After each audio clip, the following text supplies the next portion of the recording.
It is Monday, the 18th day of November, 2024. And I promised last week that I wouldn't talk about politics, but fucking hell. What are we doing here? I'm not going to talk about the rather insane idea of mobilizing the military to remove immigrants, legal or otherwise. Because frankly, it's an insane fucking idea. And I don't think any sort of full scale mobilization can or will happen. I think mainly it's going to be partially because of logistics. Like he said today, oh, we're going to recall some troops that are overseas. And it's like, really? Are you going to do that? Like you've already won. Like you don't have to keep making shit up. And if he does that, like the cost is staggering. Like absolutely staggering. Yet that doesn't seem to phase anybody, which I find it so strange that fiscally conservative people don't seem to think that this is a bad idea. But what can you do? Uh, it because it seems like the GOP base thinks that just grabbing brown people off the street and sending them anywhere is what's going to happen.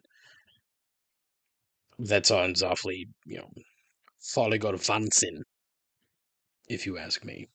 But the main point of this little rant, Matt Gaetz, like, really, man? I mean, look, I had low expectations. I did not think that it would get this low. Like, what is the need to protect this fucking alleged trafficker, rapist, Botox user? Like, what is the appeal here for the president or the president elect and Matt Gaetz? Not only that, but then to give him a position that requires law enforcement. It's laughable. On a number like it's already a cartoon and the fucking term hasn't even started yet. I'll save Pete Hegseth and his personal crusades for another time.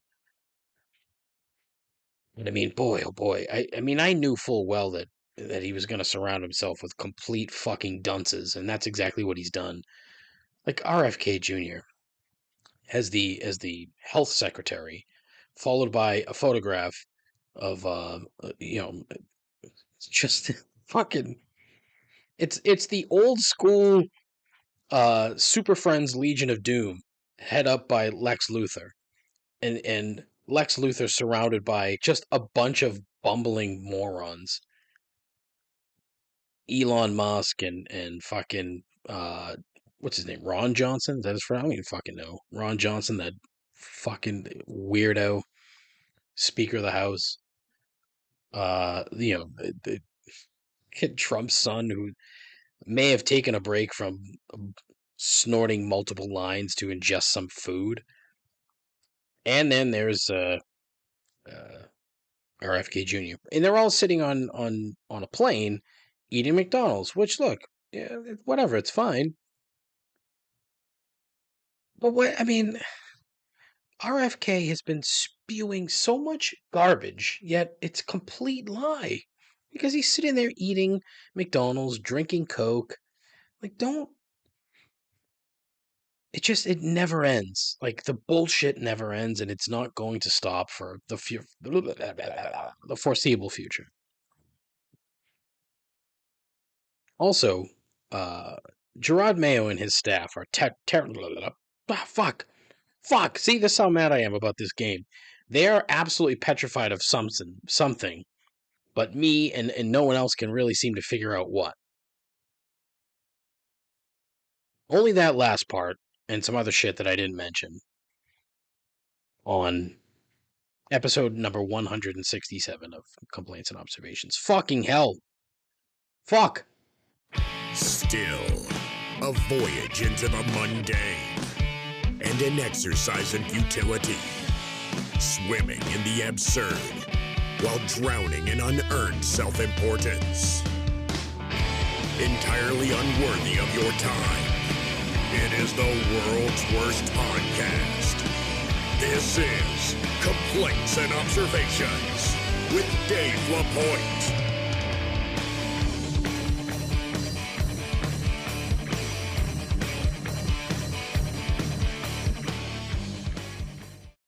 Who the hell is Dave Lapointe?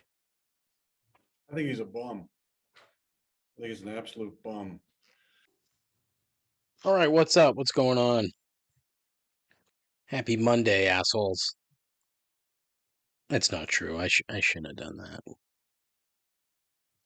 What do I want to talk about today? Well, first and foremost, I don't know if you heard, there was an earthquake today. An earthquake. A massive 1.5 on the Mike Richter scale. Actually, I think anything less than a 4 is the Wendy Richter scale. 1.5, based in, the epicenter was Lunenburg, Mass. Which, if I'm not mistaken, Lunenburg is famous for two things. One being next door to Fitchburg, which isn't really much to write home about. And two, the home of the former Whalum Park. I'm pretty sure that was Lunenburg. Whalum Park for a whale of a time. Yeah, for a whale of a time. Back then when there were small little amusement parks dotted all over New England, none of which were safe.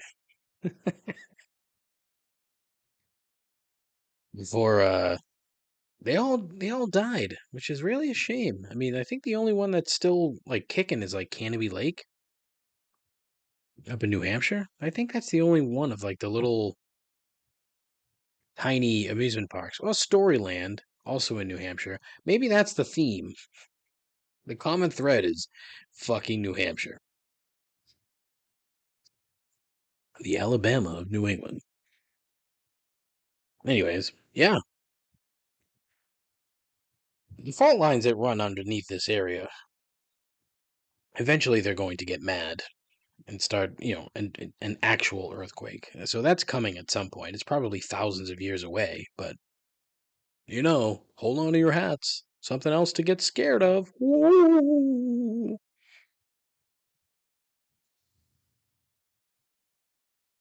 The game yesterday was interesting, right? And for a couple of reasons. One,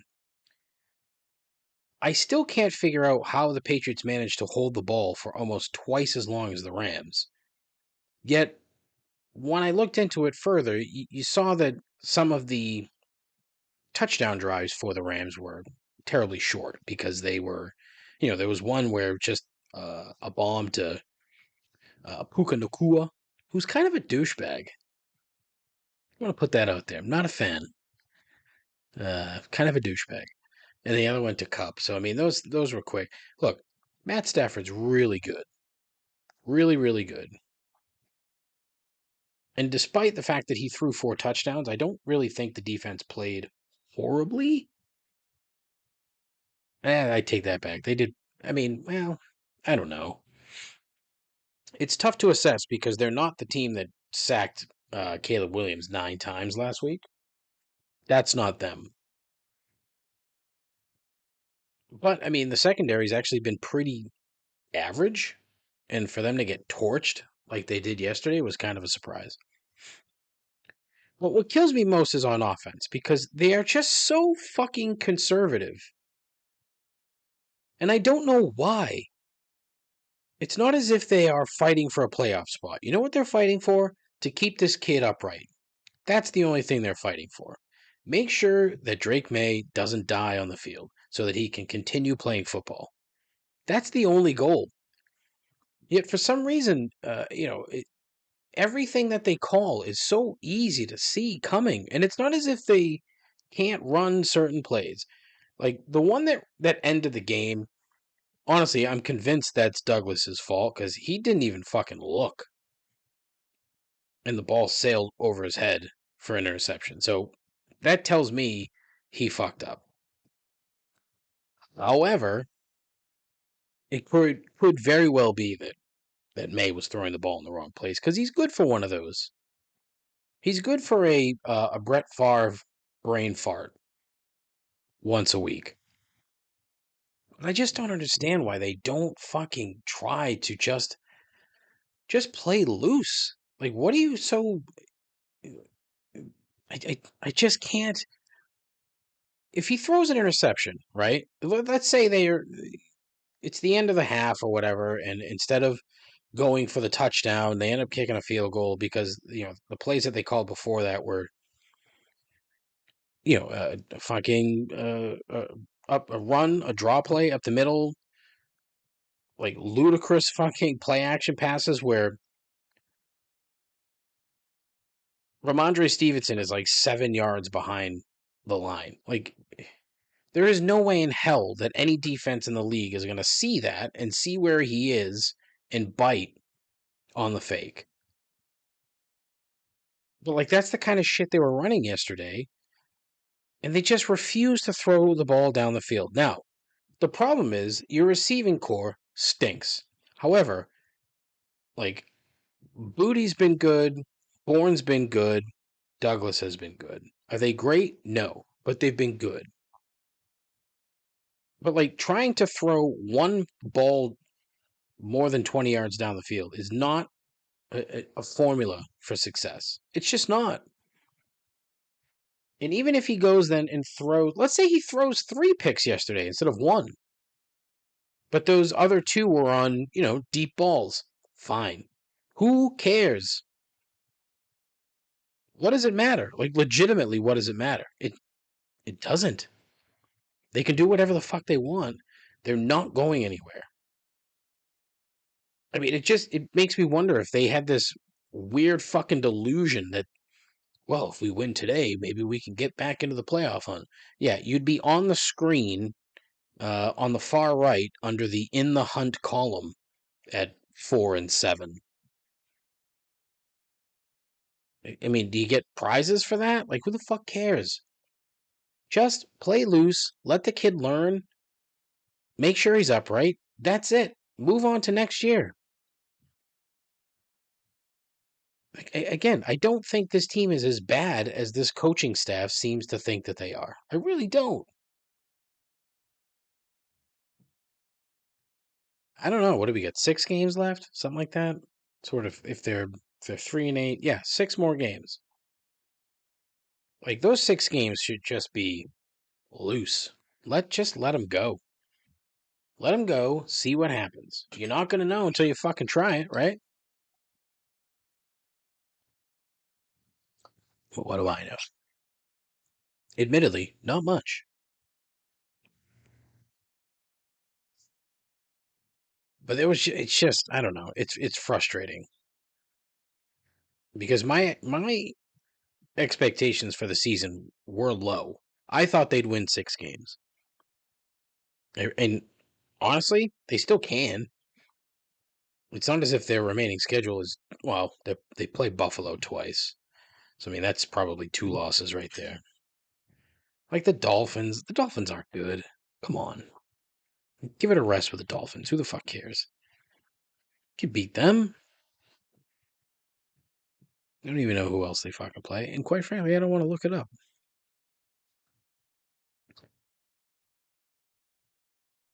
But you know what? The good thing about yesterday is I think there were people, like fans, are starting to buy in. I think they're starting to see, um, what's there. Because the place was pretty full yesterday. It probably wasn't sold. I mean, it sold out, but in terms of the number of people there, it was pretty full. It was a nice day until the sun went down. Then it got really fucking cold. But most of the people stayed until the end of the game. I mean, the minute the interception got thrown, like, mass exodus, took forever to get out of the parking lot. I mean, we usually wait around anyway until it starts to thin, but we were probably out there for over an hour just waiting. And then, by the time we got in the car and headed out, it was fine. But, we haven't had that much at all over the course of the last couple of years. So I think people are starting to realize that there's something here. And then you watch that Bills-Chiefs game last night, and you watch Josh Allen, and you hear people like making the comparison Drake made to Josh Allen. If Drake made Josh Allen, I'd be fucking thrilled. Balls on that kid are just that touchdown run at the end of the game last night, phenomenal, absolutely phenomenal. So that's my hope. I'm pinning my hope that Drake May becomes something close to Josh Allen. Just needs to put some muscle on, and he needs to grow up. That's not right. Oh boy. So that was that. It was interesting, but what can you do? What else? What else happened yesterday? There was some other stuff. What else? There was some other stuff. This is what happens when you have a full day of work and you can't get to prep. Like, I'm looking at my show sheet here, and there ain't much on it. It kind of tells you how the day went. It's just a little much. Ah! Ah! Um,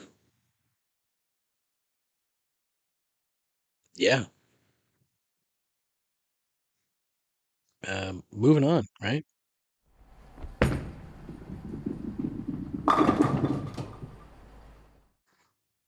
All right, so this is probably going to be a short shift today. Again, I failed in my attempt, if you will, to have some time to prepare because I'm making a lot of noise. And I didn't, sadly. And the downside is I still have yet to receive. Well, actually, you know what? Let me double check because I don't know if that's the case. But I don't think I've received a single voicemail on the new line 617-804-1557, which honestly is disappointing. Like, call in. Like, again, if you've never listened to the show and you think that it's fucking awful, please give me that content. 617-804-1557. Call in. I don't really want to hear from you, but, it would be content. So the other thing that happened this weekend, of course, was the glorious return of Iron Mike Tyson to the squared circle to fight this person, Jake Paul. And I say person because I can't call him a fighter. I can't. I'm sorry. I'm hearing people say that he's a good boxer. Like, what? I'm no expert in boxing, okay? I've watched a lot of boxing over the course of my life. And it is painfully evident the handful of times that I've seen this kid fight that the people he's fighting either are being paid to not kill him or are just entirely apathetic, which I know is like Ben Askren, for example. That dude was one of the first people that fought him. 100% was there for the paycheck, did not care. Took a dive. But I can't see the appeal in this young man. I can't. Like, what makes him so popular? What is it? I need to be enlightened. Like all of these internet people, like, am I just too old for this shit? Like, it has to be, right? Because I don't see the appeal. Like, what value do they bring? You got Logan Paul coming out to the ring with his brother, and he's like spraying, the Paul family deodorant or cologne or whatever the fuck it is. He's just out there spraying. Now, hopefully, if he had a brain, he wouldn't be out there spraying the actual product. It would just be some sort of mist that looks like the actual product. But I don't trust that he has a brain. They're very good at what they do. They're excellent marketers. Their products are terrific. Like, hey, great. Like, Prime, good stuff. That shit's rocket fuel. If you've never had it, you should try it because you'll be awake for 3 days. That's why I love it. But, like, their act, the shtick, like, none of it is appealing to me at all. And it's entirely possible that I've just aged out of the demo. Maybe it really is like 13 to 44. And I am now over that number.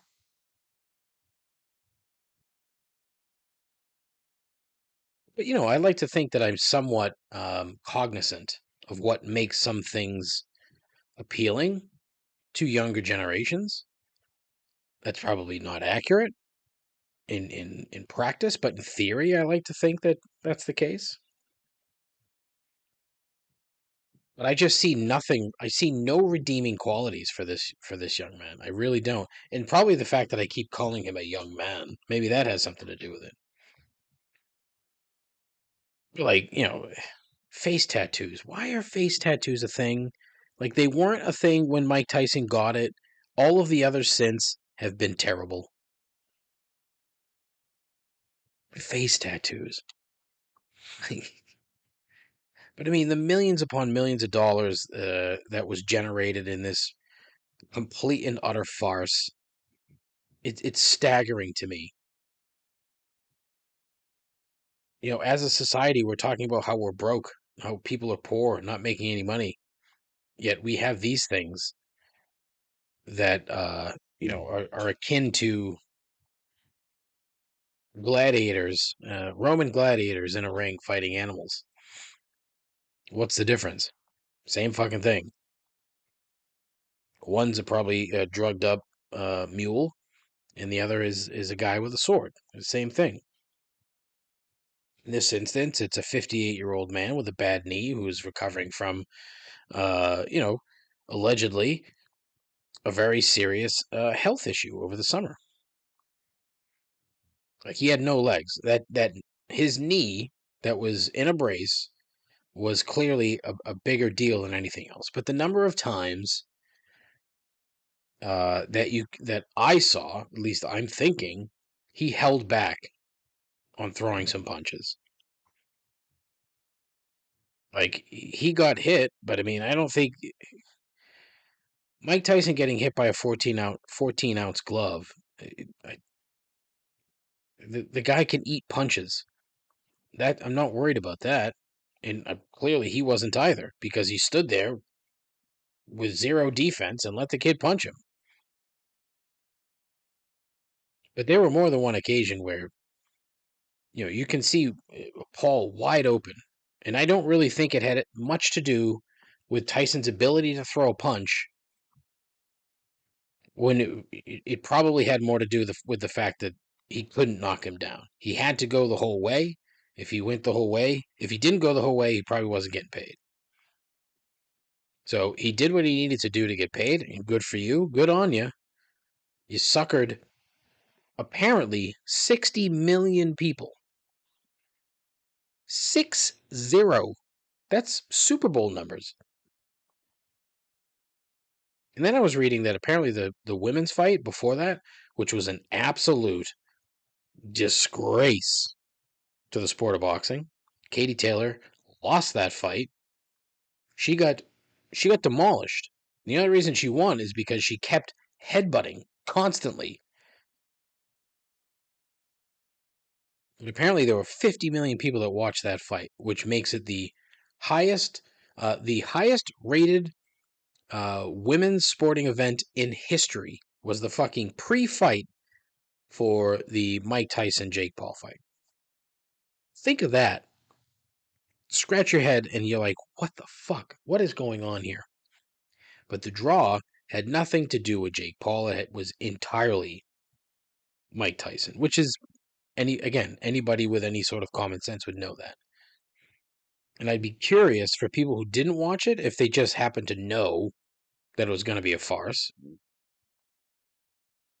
or if they were like a large percentage of those 60 million people who were tuned in,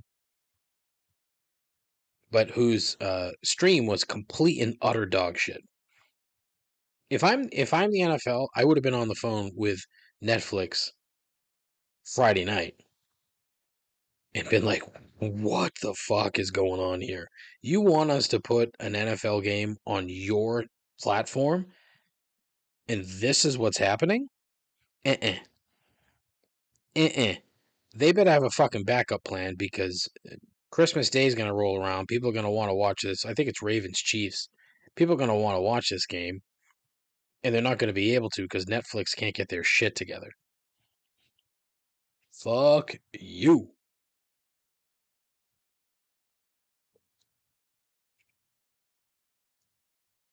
But it just kind of it falls in line to where people are in this country and like men in this country. And this thing that I continue to not understand the need to display being a fucking tough guy or being a hardo constantly.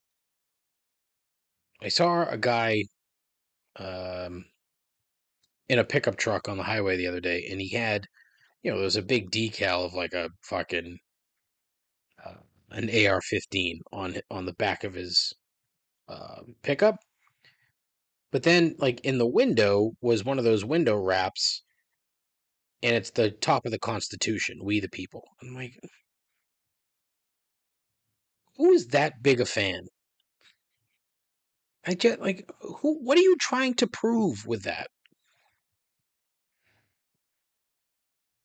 Okay, congratulations. You've read the first 3 words. Have you read the rest of the document? Because most of us haven't. It's so weird to me that just being normal and not being a fucking asshole is quickly becoming a minority in this country. And I just need some level of normality here because the people that are normal,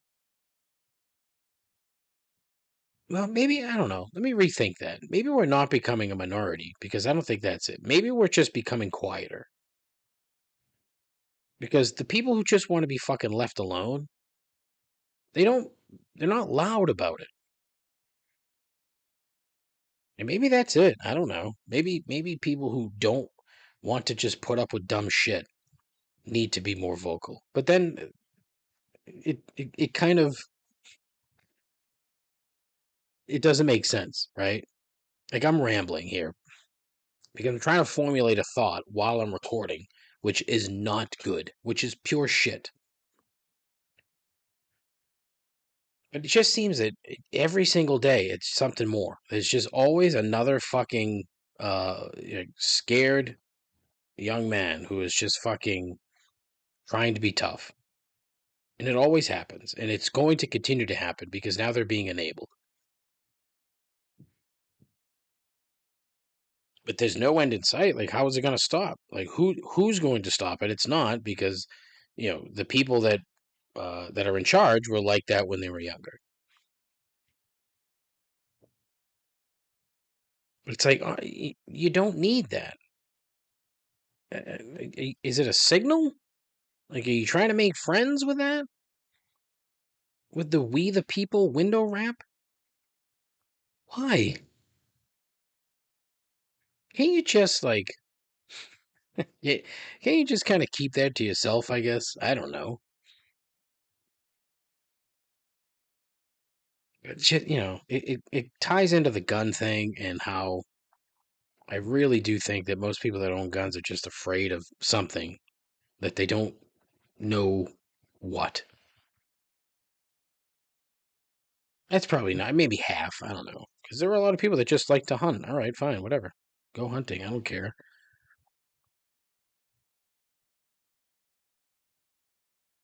I don't know. I'm rambling.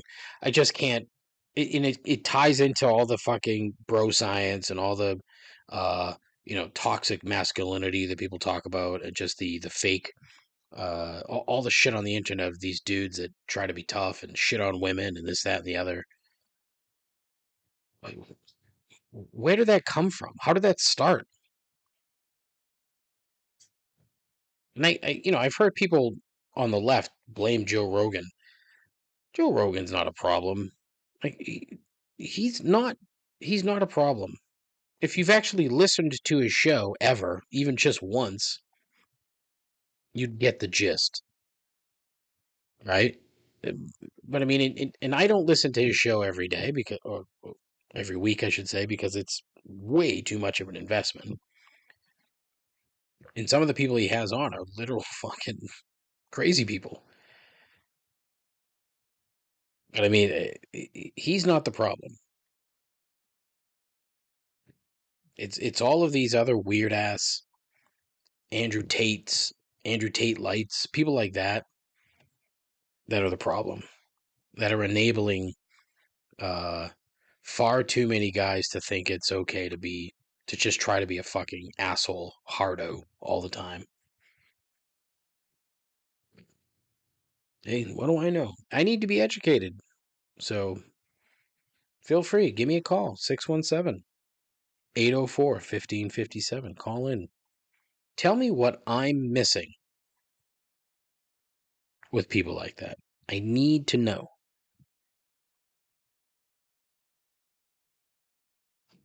But that whole thing Friday was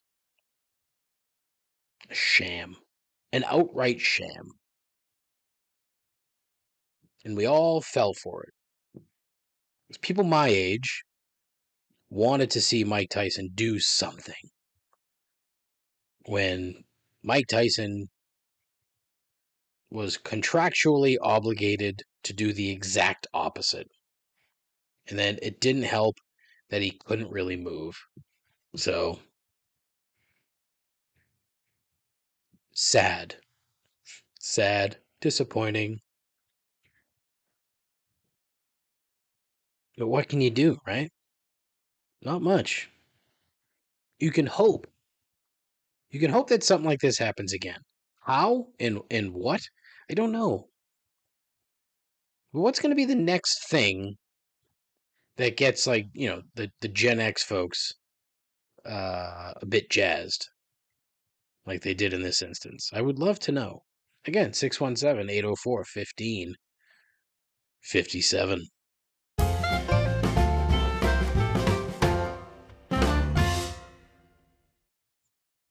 All right, it is time for everyone's favorite part of the program. It is time for 3 gripes.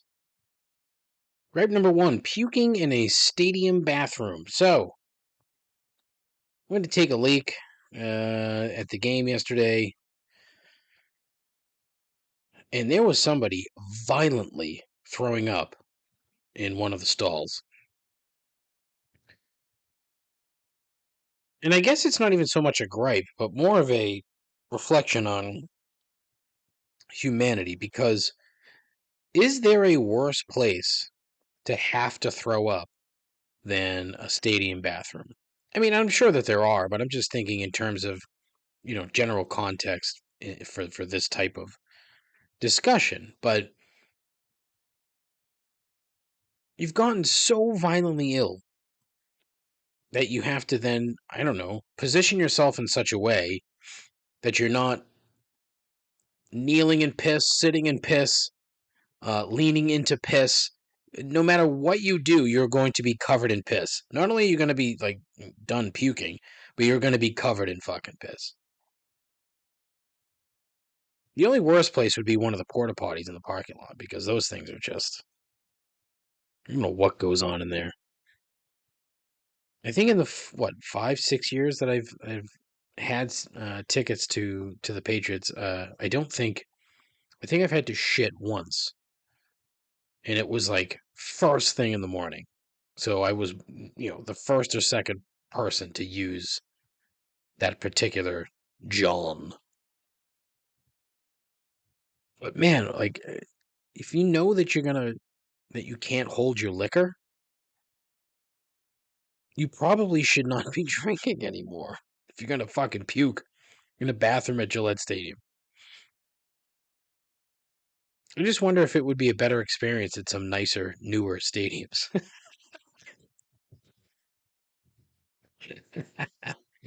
Probably not.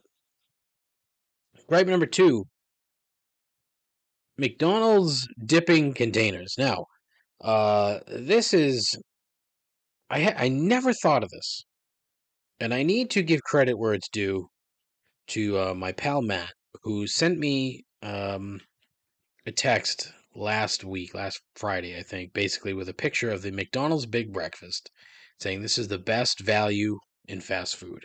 And he's not wrong. You get a ton of food for like $7. Granted, none of it's good for you, but that's not the point. The point is, he then sends a picture of the McDonald's hot cake syrup. I think it's called. I can't remember. But it's a huge cup. Huge. In comparison to the McNugget dipping sauces, which are much smaller. And it leads me to a question. Why? I would venture a guess that if they made the sauces bigger, right, it would be easier to enforce their whole fakakta rule about, 25 cents per extra sauce, that none of these people enforce. But if there was some actual heft to it, maybe a handful of people would look at it and be like, wow, that's a lot of sauce. I can't just be giving these away. I can't just be throwing random shit into a bag. I ordered some chicken McNuggets not too long ago at South Station and the McDonald's there. And I asked for chicken McNuggets, and the kid's like, barbecue sauce? Nope. Sweet and sour sauce. Barbecue sauce? Nope. Sweet and sour sauce. Oh, okay. What did he give me? 2 things of ranch, 2 things of barbecue sauce for a 6-piece nugget. Now, I didn't need any sauce, but you gave me 2 wrong sauces, 4 wrong sauces. And it makes me wonder if he would have had more thought if what he was about to throw into a bag was a little bit bigger than your standard sweet and sour sauce container. It just makes me think that they might actually save a few bucks if they increased the size. That's my guess, but my guesses are 90% wrong. I wish I had more of a direct line to McDonald's to actually make some of this shit happen. Some of these fucking bang up ideas, because some of them are great. This is one. What are the other ones? I don't remember, but I know I've had them. Gripe number 3, food accounts on Instagram. Here is my issue with not all food accounts, but most. They all try to be something other than just a food account, right? There's a guy who does keto recipes, and I'm not a keto guy, but some of the stuff that he does looks pretty good and pretty easy and not complete shit for you, which is, what I'm trying to achieve at this point in my life. But he feels the need to, like, when he's making something, when he's showing his recipe, he's making a mess, like a purposeful mess. And then he always ends his video with, hey. It's like, where's the value in all that extra shit? Why, when the value is in the recipe? Why can't you just post the recipe, show yourself making it, smile at the camera, and move on. But they all have like little catchphrases. They all have like a certain delivery. The worst ones are these fucking idiots that feel the need to yell about what they're doing and like slamming shit on the counter.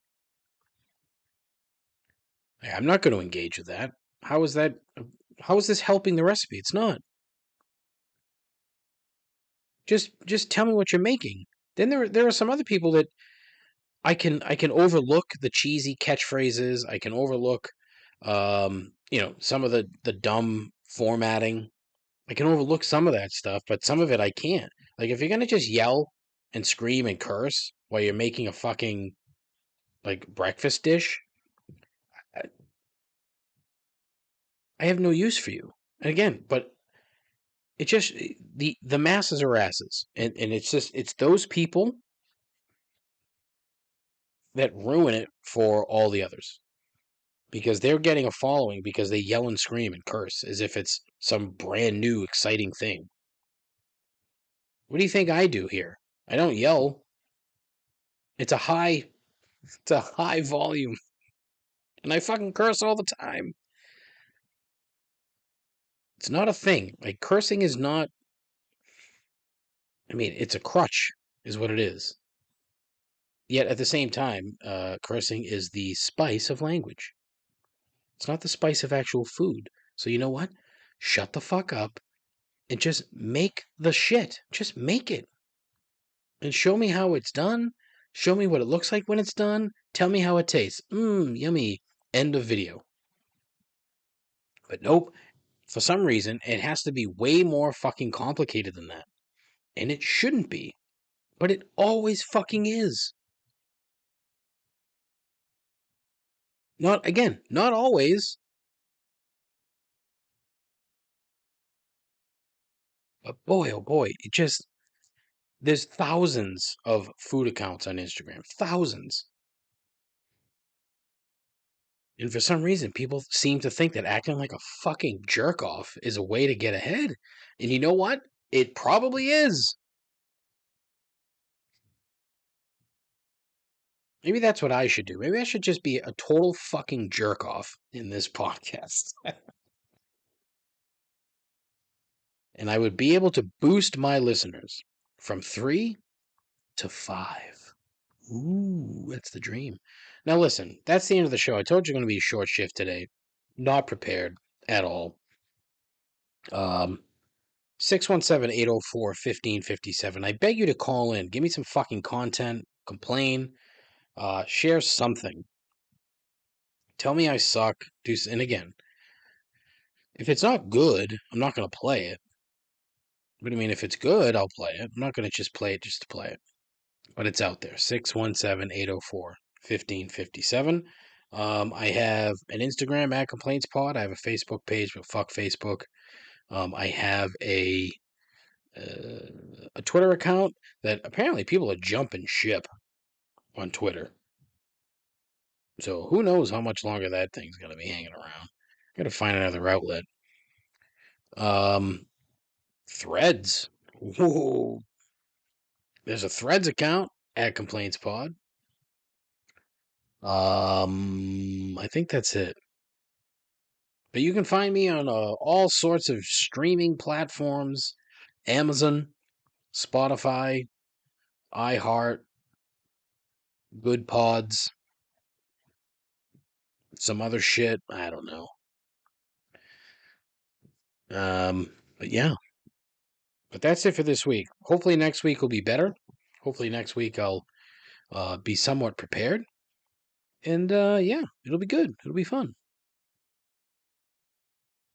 So as always, please, I beg you, take care of yourself, take care of each other. That's the key. Take care of each other. Godspeed. Ta-ta.